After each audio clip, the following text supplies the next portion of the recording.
Shuning uchun men obyektiv qaragan holda bizani ikkita raqibimiz Kolumbiya bilan boyagi 3lik g'olibi deb o'ylayman.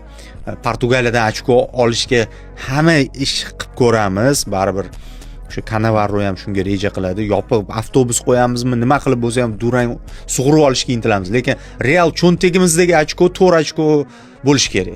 Portugaliya bilan o'yindan uncha qo'rqmayapman, chunki Ronaldo o'ynaydi. Ronaldoli Portugaliya va Ronaldosiz Portugaliya keskin farq qilyapti. Baribir Ronaldo qariyapti sekin-sekin, lekin unga bo'lgan uzatmalar, unga bo'lgan u bilan bo'lgan bog'liqlik hali yo'qolmadi. O'yin maydonida ayniqsa Jahon chempionatini unga bog'lashyapti. Mana hozir hisob-kitob ham qilishibdi.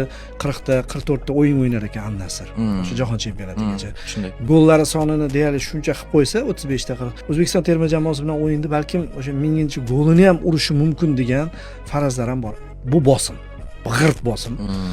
Ronaldoni hurmat qilamiz, Ronaldoni o'yinini bilamiz, lekin Ronaldo bilan nisbatan Portugaliya terma jamoasi bitta qurolli jamoaga aylanadi.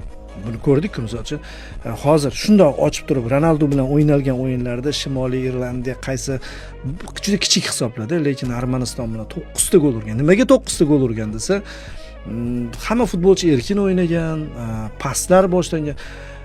Portugaliyaga Ronaldosiz Portugaliyaga o'xshash terma jamoa Yevropada menimcha Ispaniya.